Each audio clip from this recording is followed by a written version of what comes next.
Hey, salut à tous! On se retrouve aujourd'hui pour une nouvelle vidéo, toujours sur le projet 103 Doppler. Et je vais vous faire voir comment on branche le coupe-circuit. Certains m'ont demandé de faire la vidéo, donc voilà, je vous ai fait, vous verrez, c'est très simple. C'est une petite vidéo, mais au moins vous aurez la démo pour brancher votre coupe-circuit. Donc les amis, on va reprendre le faisceau électrique qui sort ici de notre allumage. On a cette cosse qui a un fil jaune-vert. C'est un fil de masse. Ce fil, si on venait le faire toucher la carcasse, métal contre métal, on a un coupe-circuit. On ne peut plus avoir d'étincelles au niveau de l'allumage. Donc c'est ce fil-là qu'on va utiliser, fil qui était resté libre. Et ben on va tout simplement tirer un câble. Un câble, hop, il y en a un ici. Vous voyez, j'en ai déjà amené un. Donc ça c'est un fil électrique normal que j'ai amené et que j'ai monté jusqu'à mon guidon. Guidon sur lequel j'ai rajouté ici un interrupteur juste sous mon contour qui fera office donc de coupe-circuit. Donc en fait, au lieu de mettre le fil directement à la masse et créer un coupe-circuit, on passe par un bouton qui lui est isolé.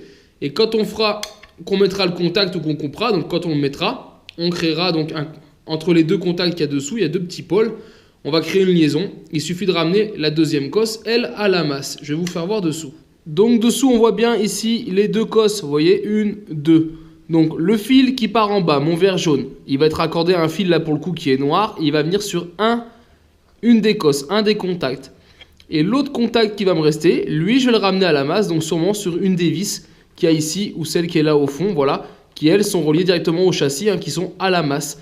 Et donc, en fonction du bouton de l'interrupteur, si on est ouvert, le courant ne passera pas, on ne sera pas à la masse.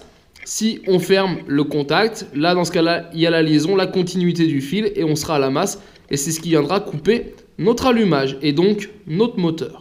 Et pour faire la manip, il ne va pas falloir grand chose. Une pince à sertir les cosses qui sont là, des mâles, des femelles. Du scotch pour faire un ensemble tout noir, parce que moi mes cosses sont de couleur. Des riselants pour attacher le fil proprement. Et une pince coupante. Et bien sûr, le fil électrique qui est ici et l'interrupteur en haut que j'ai déjà monté.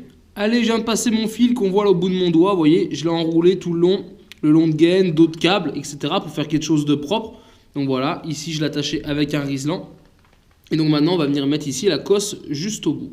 Allez, je sais pas si je vais arriver à faire la netteté dessus, mais voilà. Le câble est dans mes doigts, on voit le bout est cuivré, je l'ai dénudé. Et donc, on va venir ici enfiler la cosse dessus et la sertir grâce à cette pince-là. Alors, si vous ne connaissez pas, en haut, on voit il y a des couleurs, rouge, bleu, jaune. Et si on compare, on a des cosses qui sont rouge, bleu ou jaune. Donc moi, je suis en bleu sur une cosse en 2,5. C'est un peu épais. Donc, je vais dénuder un chouille plus grand parce qu'ici, je suis en 1,5. Et je vais doubler l'épaisseur. J'ai pas de cosse à la bonne dimension, mais ça fera largement l'affaire. Allez, voilà, mon fil à la cosse de monter. J'ai monté l'isolant noir autour. Voilà, comme ça, on est nickel. Vous pouvez mettre du scotch, ou de la gaine thermo-rétractable. Ça, c'est au choix en fonction de ce que vous avez. Et on raccorde l'ensemble. Un petit riselant ici pour que tout tienne. Et voilà. Donc là, on est bon. Maintenant, on peut monter au tableau de bord. Donc voilà, mon premier fil est arrivé ici sur l'interrupteur. J'ai mis une cosse femelle. Et on va tirer, du coup, hop, il doit être par là. C'est celui-ci.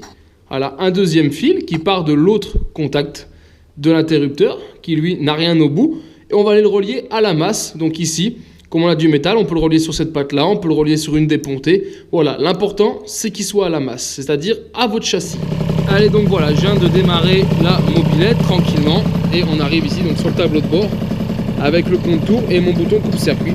Donc là, on est sur l'avant, on tourne, et si je vais en arrière, voilà, on vient d'arrêter la machine. Donc le coupe-circuit est efficace. Donc là, on ne peut plus démarrer. Pour redémarrer, je serai obligé de remettre en marche avant et de pousser la machine. Donc voilà, les amis, ça fonctionne très bien. Allez, voilà les amis, vous avez vu, c'est donc très simple. Il faut juste un tout petit peu de matériel.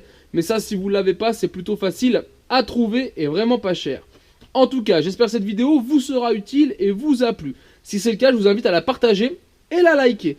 Et on se retrouve donc en attendant sur ma chaîne 100% Mobilette Youngtimer pour d'autres vidéos, tutos et présentations. Et en attendant, ciao ciao!